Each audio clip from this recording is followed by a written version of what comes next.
de diferentes nervios, ramas del trigémino que todos conocemos, ¿ya? Una vez que tengamos el efecto de anestesia con buena cobertura del dolor, como les dije, empezamos a realizar el diseño del colgajo. Para ello, pues vamos a hacer diferentes tipos de incisiones. Puede ser cualquiera según el caso. Por ejemplo, una incisión se llama sulcular o de Newman. ¿Cómo es esta? Realizamos, miren, una especie de festoneado o también se llama incisión sulcular, esto festoneado sulcular a nivel del margen gingival, las piezas dentarias, nos extendemos hasta donde sea necesario, incluso se dice, ¿no? 2 dientes o un diente alejado de la lesión, digamos que está aquí en este incisivo, entonces 1 o 2 dientes alejados, ¿ya? Realizamos ese festoneado y luego en ambos extremos 2 descargas, una a este lado y la otra al otro lado, ¿ya?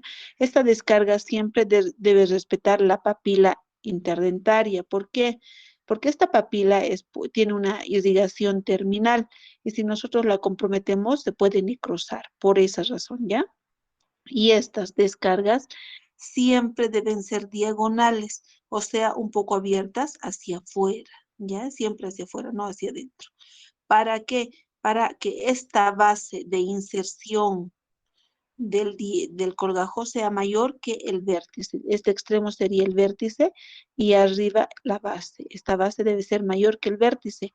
Realizando esta descarga diagonal y teniendo una base mayor que el vértice, ¿qué logramos?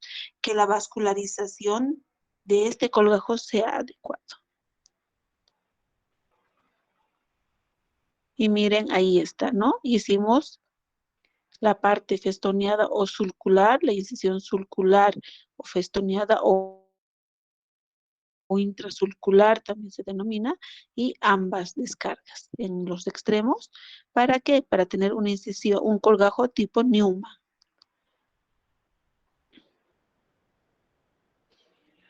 Y también, miren, en la arcada inferior, la incisión intrasulcular o festoneada con las 2 descargas, ¿ya?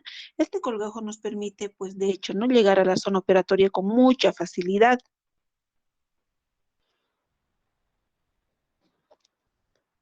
Otro tipo de incisión. Realizamos la incisión intrasulcular o festoneada, pero con una sola descarga, ¿ya? Una sola descarga, ¿para qué? Para tener un colgajo triangular, intracircular triangular. El otro era cuadriláteros. Este es solo triangular. La incisión festoneada o intercircular y la descarga. Una sola descarga, miren, logramos tener un colgajo triangular. Este tipo de incisión y el colgajo también nos permite llegar a la zona operatoria con facilidad. Sin embargo, si nos damos cuenta, el otro, el de Newman, parece que pues nos permite acceder a esta zona con mucha más facilidad. Ahí está, la incisión intrasulcular o festoneada con su descarga. Generalmente la descarga es anterior, se dice, ¿no? Mientras se pueda hacer anterior, perfecto. Otro tipo de incisión, la incisión de Newman modificado, lo conocemos más así, ¿ya? De esta manera. ¿Y qué pasa? ¿Se acuerdan la de Newman? Íbamos por el margen gingival. Este ya no. Este vamos encima de este margen gingival, 3 a 5 milímetros encima.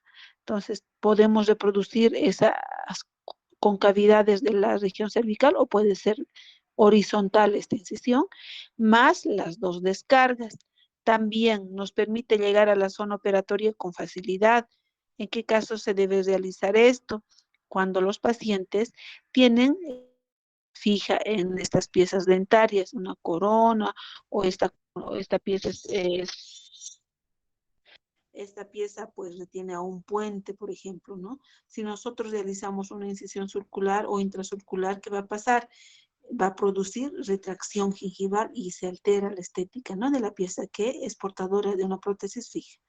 En esos casos se utiliza este tipo de incisión. Otra, la incisión de Newman, de Parch o semilunar. Miren, es una incisión en semiluna. Esta concavidad siempre debe mirar fondo, al surco vestibular. Mire, en la arcada superior debe estar de esta manera y en la arcada inferior de la otra manera, ¿no? La concavidad hacia abajo, ¿ya? Nos permite, sí, llegar a la zona operatoria, pero no nos expone mucho espacio, mucho campo, ¿no? Generalmente esta incisión es más arriba, como se darán cuenta. Incluso puede llegar a la encía móvil y es ahí donde sangra más el tejido. Entonces, el problema que podemos tener es el sangrado abundante en la zona, ¿no? Que a veces se dificulta controlar y nos altera los otros tiempos operatorios de este tipo de técnica quirúrgica. Ahí vemos otra imagen donde pues se realizó una incisión semilunar o de patch y se logra llegar a la zona operatoria, pero muchas veces el riesgo es de sangrado. Y la incisión festoneada, ¿no? En paladar que realizamos o intracircular también se puede llamar esta incisión, miren, pero es que les digo, más frecuente realizar este tipo de incisión en paladar, ¿no?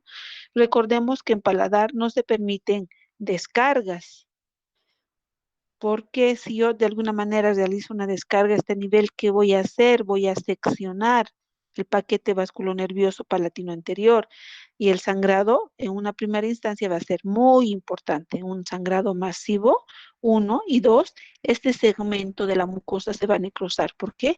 Al seccionar el paquete, pues impido o corto la irrigación sanguínea de este segmento mucoso y se necrosa. Ya, entonces en paladar no se permite realizar descargas, sino esta incisión festoneada siguiendo el margen cervical de cada pieza dentaria y nos extendemos hasta donde sea necesario.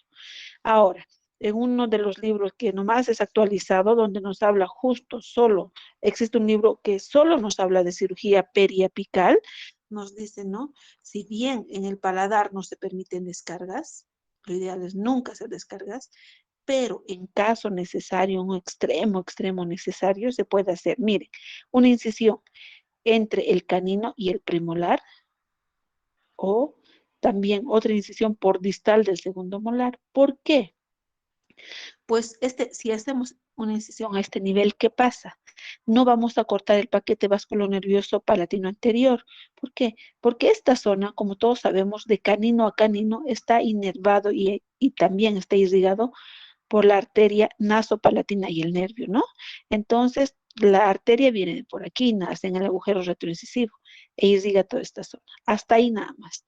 Y de esto hacia atrás, el palatino anterior. O sea, podemos hacer una descarga en el límite de ambas. Este nasopalatino llega solo hasta ahí, perdón, este palatino anterior llega solo hasta aquí y el nasopalatino solo ahí. Entonces, ese es el límite. Por eso se puede permitir en caso extremo, una descarga ahí. Otro, por distal del segundo molar. ¿Por qué? Porque si hacemos una incisión a este nivel, pues respetamos también la arteria palatina anterior, debido a que el agujero por donde emerge esta arteria se encuentra delante del molar, se encuentra por aquí. Entonces nos lo seccionamos, ¿ya? Pero estas dos descargas se hacen solamente en caso extremadamente necesario. Y de esa manera realizamos, ¿no? La incisión, tomando en cuenta diferentes aspectos. El instrumental es necesario, el mango de bisturí número 3 es fundamental utilizarlo. La hoja número 15 es el de uso universal, ¿no? Sin embargo, para hacer las incisiones festoneadas, podemos utilizar la hoja número 11 también. El siguiente tiempo, el desprendimiento del colgajo. El colgajo siempre debe ser mucoperióstico toda la vida, ¿ya? O sea, retirar, levantar la mucosa y el periósteo. Según el tipo de incisión que hagamos, se aconseja siempre empezar con el decolado a nivel del ángulo, ¿ya? Por ejemplo, aquí hay una descarga y esta es la parte horizontal. De hecho, que aquí se forma un ángulo, empezamos ahí. Lo mismo aquí, empezamos en este ángulo y luego vamos decolando de esta manera. De la misma manera, miren cómo empezó primero en el ángulo y como les dije, luego se decola de esta manera, ¿ya? ¿Para qué? Para exponer todo el campo operatorio donde nosotros vamos a trabajar. Algunas veces es difícil separar a nivel del margen gingival. Por tal razón, pues primero utilizamos el sindesmótomo, que es más cortante, para separar y después con la legra o el decolador. Una vez que hayamos expuesto toda la zona donde necesitemos operar, debemos proteger el colgajo. ¿Cómo lo vamos a hacer? Separando del campo operatorio, ¿no? Y esto, pues, para esto nos ayuda el separador de Minnesota, el de Faraday. ¿Qué pasa? Para proteger muy bien el periósteo, perdón, todo el colgajo mucoperióstico, debemos utilizar un separador y este separador debe apoyarse en hueso, nunca encima del colgajo, ¿ya? Siempre apoyado en hueso. ¿Por qué? Porque para que esta zona regenere, cicatrice bien, ¿no? Es fundamental que el periósteo no esté muy traumatizado. Si nosotros ponemos un separador y pues vamos traccionando el colgajo, sin embargo nos apoyamos sobre el periósteo, sobre el mismo colgajo, ¿qué va a pasar? El periósteo se lesiona y de esta manera la cicatrización se retrasa y el postoperatorio incluso es más alarmante, más doloroso, más inflamado, ¿ya? Vamos con otro tiempo operatorio. Ostectomía frente a osteotomía. ¿Qué es ostectomía? Ostectomía es sacar hueso, osteotomía es cortar hueso. Esa es la diferencia de uno y otro. Entonces, pues una vez que exponemos el plano óseo a levantar el colgajo mucoperióstico, identificamos la zona donde debemos resecar, cortar el hueso. Muchas veces, si tenemos dudas, pues podemos utilizar, miren, una limita, poner próximo a la pieza causante y sacar una radiografía. Pero esta lima es la guía y la radiografía nos mostrará que este nivel es el adecuado, tal vez estará más arriba o más abajo, en caso de no poder ubicar la zona periapical de la pieza comprometida. Otras veces es fácilmente de ubicar, ¿por qué? Porque el tejido está a nivel, el hueso cambia de color o algunas veces incluso el hueso es tan delgado porque ahí al fondo ya se ve la lesión. Llegamos y podemos utilizar una fresa de carburo redonda para desgastar el hueso. Estamos seguros que está a este nivel la lesión periapical, entonces empezamos a desgastar. Hacemos un pequeño huequito y abrimos más grande, más grande, más grande. ¿Para qué? Para llegar a la zona. Siempre este procedimiento debe estar acompañado de abundante irrigación y aspiración. Otras veces, mediante este instrumento que se llama trefina, se puede realizar cortes de esta manera. Miren, solo cortamos el hueso en un diámetro tal vez de 0,5 milímetros, 1 centímetro, en función a lo que se necesite, y se saca este hueso como una ventana. Esta trefina que tiene diámetros diferentes nos permite realizar estos cortes, ¿no? Y a esto se llama osteotomía. El anterior que habíamos mencionado, donde cortamos el diente, así ampliamos el espacio o la cavidad que hicimos, ¿no? Eso es ostectomía, porque estamos sacando el hueso. En cambio, aquí hemos cortado el hueso. Una vez que realicemos el procedimiento completo, volvemos a poner esta estructura ósea en su lugar, en la ventana ósea, para su regeneración. Esta técnica no es muy utilizada, pero pues algunas veces si disponemos de este instrumental se lo puede hacer. Ya llegamos a la zona operatoria, ¿no? A la zona, en realidad al lecho donde se encuentra el tejido patológico y tenemos que retirarlo a través de un legrado apical, a través de un curetaje, retirar todo el tejido patológico y pues siempre raspar las paredes de esta cavidad hasta escuchar el ruido del hueso sano. Claramente, una vez que hayamos retirado todo el tejido patológico, seguimos con la cureta y el hueso emite otro sonido, un sonido más sólido. Y esto significa que no hay más lesión, no más tejido patológico. Todo el tejido que se retire, ¿ya?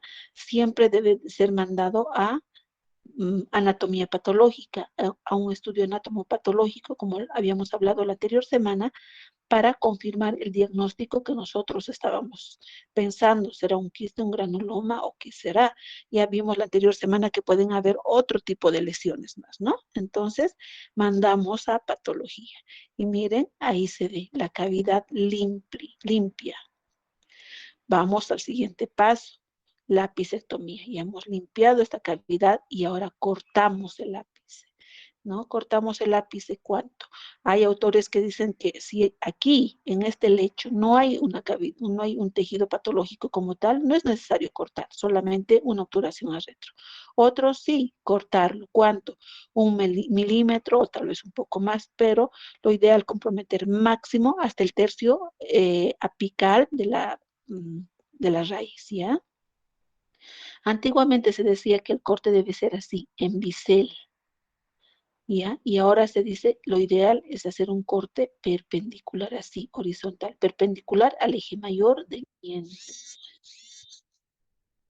¿ya? ¿Por qué?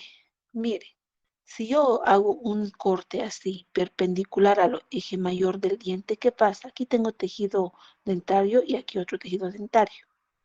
Y si yo corto de esta manera en bisel, ¿qué pasa? También tengo tejido dentario y aquí otro. Pero miren, la longitud de este tejido dentario es mayor que este tejido dentario. Lo mismo, este es mayor que el otro tejido dentario. ¿Y qué pasa? Pues recordemos que muchas veces a nivel apical existen eh, conductos adicionales, conductos accesorios, ¿no? Entonces, al exponer mayor tejido dentario, exponemos mayor tejido o conductos accesorios y mayor capacidad de filtración. En cambio, de esta manera, no tanto así, es menos exposición de conductos accesorios y menos capacidad de filtración. Por eso se aconseja ahora realizar el corte en este sentido. Bueno, ahora, miren, les dije la longitud, lo ideal 1 milímetro o hasta el tercio apical, porque si nosotros nos extendemos más abajo, ¿qué hacemos? Vamos a primero disminuir la longitud de la raíz y de esta manera el soporte óseo también, ¿no? Porque va a haber menos raíz para que haya hueso soportando esa cantidad de raíz y la pieza puede moverse. Otros, si vamos bajando más que vamos a encontrar en algunas piezas dentarias, hasta doble conducto. En este caso, la obturación tendría que ser a estos dos conductos, ¿no? Y si nosotros hacemos a una longitud no más adecuada y aceptable, miren, encontramos un conducto para el posterior tiempo operatorio, que es la obturación retrógrada, ¿ya? Para ello preparamos la cavidad a nivel periapical y hemos retirado todo el tejido patológico, hemos cortado el ápice y ahora vamos a hacer una cavidad a este nivel, ¿ya? Una cavidad ¿para qué? Para realizar la obturación. Obturación con un material adecuado que evite la filtración de algunas bacterias y a través de esa obturación adecuada, pues evitamos recidiva de la lesión periapical. ¿Cuánto debe ser la longitud de esta cavidad? Un milímetro o hasta 2 milímetros, digamos, ¿no? Suficiente para que esta cavidad acepte al material de obturación y pues tengamos éxito en la cirugía periapical. Para ello se utiliza diferentes instrumentales, por ejemplo un contraángulo pequeñísimo, bien pequeño, un micro contraángulo en realidad, con una fresita bien chiquita que nos permita llegar a esta zona. Últimamente que se está utilizando el ultrasonido. Este ultrasonido para trabajar a este nivel y pues permitir una cavidad adecuada. Ahí está, miren cómo el ultrasonido está trabajando a nivel periapical para formar la cavidad y después obturemos.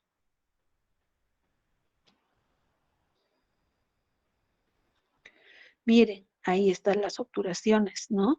A nivel periapical. ¿Con qué material vamos a obturar? Eso también es bien importante tomar en cuenta. Existen muchos materiales, por ejemplo, la amalgama de plata, antiguamente muy utilizado, y esta amalgama de plata que actualmente también se utiliza, tiene buenos resultados. Evita la filtración, sella muy bien a nivel periapical. Otros materiales, por ejemplo, el ionómero de vidrio. El ionómero de vidrio también nos permite, ¿no? Nos permite sellar muy bien a nivel periapical. Algunas veces también hay gente que la gutapercha, ¿no? Con la cual se obturó el conducto de manera anterógrada, se puede utilizar, dice, ¿no? A nivel retrógrado, pero no tiene buen sellado la gutapercha, así es que no se lo utiliza mucho. El más utilizado y mejor, más aconsejado, ¿cuál es? El MTA, ¿ya? Este MTA pues nos permite sellar muy bien la zona operatoria, en la región periapical, uno, y dos, el MTA tiene buena capacidad de resistir la humedad la sangre, porque muchas veces no podemos controlar la hemorragia a nivel del tejido que se encuentra circundante al ápice, y esta sangre o la humedad que hace, por ejemplo, si utilizamos amalgama, pues no nos permite, ¿no?, sellar completamente porque la amalgama puede extraerse, o lo mismo y el ionómero de vidrio. En cambio, el MTA, que significa agregado de trióxido mineral, ¿no?, a eso se llama MTA. Este MTA, pues nos dice que tiene mucha capacidad de, pues, tolerar la humedad de la persona, incluso el sangrado. ¿Ya? Entonces, lo ideal es utilizar MTA mientras podamos. Aquí está. Hacemos la cavidad a nivel retrógrado, pero siempre debemos tomar en cuenta esto, que haya suficiente cantidad de tejido alrededor de la cavidad. No vaya a ser que yo haga esta cavidad dirigida tal vez más a un extremo y disminuya la cantidad de tejido a este nivel y aumente el otro, ¿no? O sea, cada lado debe haber una cantidad suficiente e igual de tejido. Luego, pues, ¿no? Miren, aquí, vámonos atrás. Hemos realizado la cavidad retrógrada, ¿no? Una cavidad suficiente para que sea apta y reciba el material de obturación. Vamos a lavar muy bien esta zona y pues tratar de controlar todo el sangrado que se encuentra a nivel del tejido, ¿ya? Tratar de controlar todo, porque, como les decía hace rato, si nosotros no controlamos bien esa hemorragia, utilizamos, por ejemplo, amalgama, de hecho, ¿no? Esta amalgama no va a poder quedarse ahí, no vamos a poder obturar por la humedad. Entonces, vale la pena siempre tratar de controlar el sangrado. Ahora, si utilizamos el MTA, nuevamente les repito, el MTA pues tiene esa tolerancia a la sangre, a la humedad, y podemos obturar esta zona. Por ejemplo, en esta imagen, ¿qué estamos haciendo? Una obturación retrógrada utilizando amalgama. Este es el aplicador de la amalgama, y miren cómo ya está cargado y se sella a nivel periapical. Miren cómo se está introduciendo la amalgama, y de esta manera, ¿no? Mire, ahí está, se introduce todo el material de obturación y se empaca, ¿no? Ya hemos metido la amalgama y hay que limpiar todo el excedente de tejido, no, perdón, de material, en este caso amalgama, ¿para qué? Para ver solamente las cavidades obturadas y nada más. Todos los restantes siempre se debe eliminar. Pues eliminamos todo el tejido residual, todo el material residual, lavamos la zona, porque esta zona ahora tiene que llenarse de coágulo, y a través de ese coágulo se va a regenerar el hueso, y pues no vamos a tener tanta cavidad en esta zona, ¿no? Se va a rellenar y se forma hueso. Y por último, ponemos el colgajo en su lugar y suturamos. La sutura, cuando el colgajo tiene ángulos, por ejemplo, aquí tiene una descarga y otra descarga, o sea, tiene un ángulo aquí y otro ángulo aquí. Lo primero que se hace es suturar los ángulos, ¿ya? Siempre primero los ángulos, luego esta parte horizontal de la incisión y al final las descargas.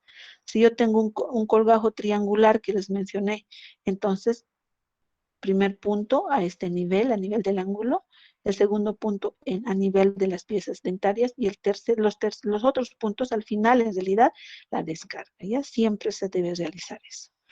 Luego realizamos controles posoperatorios mediante radiografía y clínica también. La radiografía, ideal después de la apicectomía, sacar una radiografía y ver cómo se ve. De hecho, se va a ver una imagen radiolúcida porque hicimos una cavidad, retiramos el tejido patológico, ¿no? Se va a ver así. Pero miren, dice 2, 3 meses después, hacemos otra radiografía donde se ve una imagen radiolúcida, pero más pequeña. ¿Por qué? Porque se está regenerando el hueso. Incluso los bordes son más difusos de esta cavidad. A los 6 meses, la zona radiolúcida, pero ya es más irregular todavía, o sea, más pequeña, ¿no? Y generalmente el resultado final siempre es clínico, o sea, controlar al paciente como se comporta después de la cirugía. ¿Qué puede pasar? Pueden pasar dos cosas. Uno, no tener ninguna sintomatología y estar ahí el paciente tranquilo. Y eso significa de que pues nuestra cirugía tuvo éxito. Dos, si después de un tiempo el paciente nuevamente muestra dolor o muestra secreción purulenta a nivel periapical, es que volvió a aparecer la lesión periapical y nuestra cirugía periapical pues no logró controlar ese tipo de infección, ¿ya? No sé si tienen alguna pregunta, muchachos.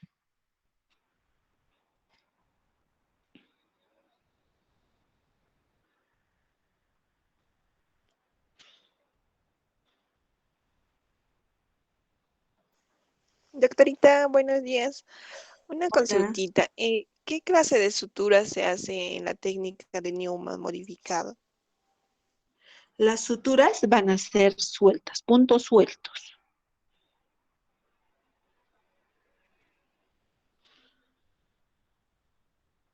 ¿Me escuchas? Sí, gracias, doctorita. Ok, ok, puntos sueltos. El hilo que utilizamos generalmente es el hilo bicril, puede ser de 3 4 ceros, o el hilo seda 3 4 ceros, o incluso el hilo nylon. Cuando utilizamos hilo nylon, recordemos que este hilo es monofilamentoso. Entonces, de esta manera debemos hacer más puntos cuando utilizamos hilo nylon, porque se puede abrir nuestra herida, se pueden deshacer los puntos. En cambio, si utilizamos hilo bicril o hilo seda, que son multifilamentosos, no necesitamos realizar muchos nudos.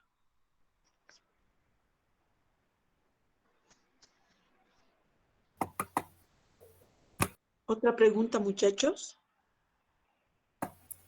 Doctora, buen día. Yo tengo una pregunta. Al usar Hola. ionómero de vidrio, ¿cómo debemos aislar? Porque tenía entendido que para usar ionómero de vidrio el campo debe estar bien seco.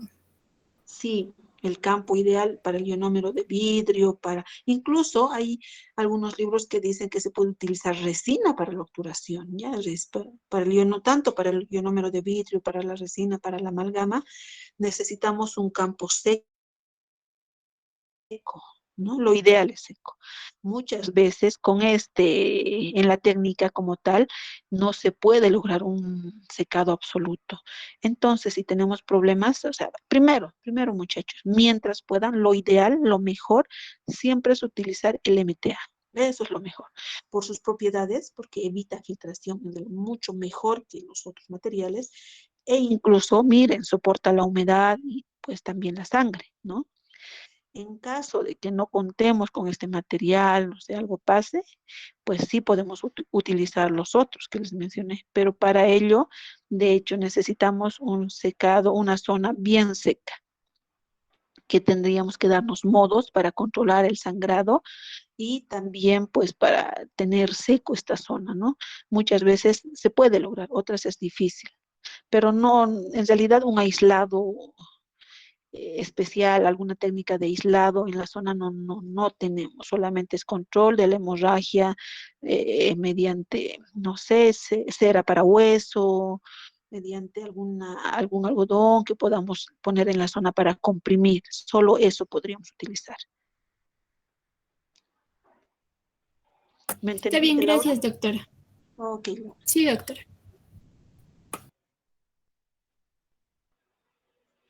¿Alguna otra pregunta, muchachos?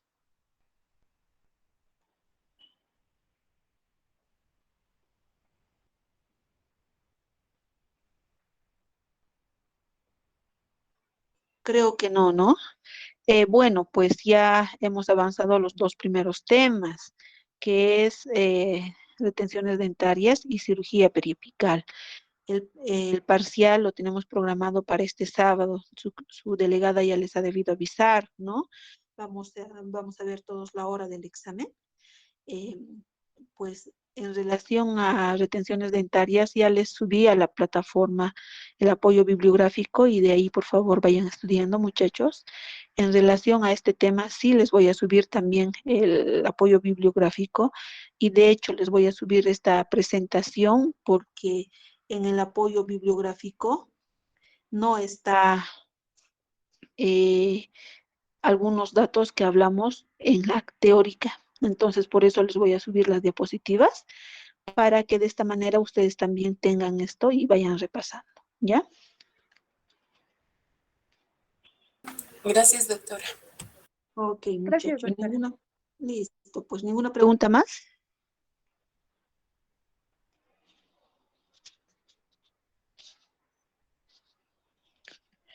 Creo que no, ¿no? Entonces, muchachos, me despido y vamos a estar en contacto para el parcial. Chau, Muchas chicos. gracias, doctora. Tenga buen día.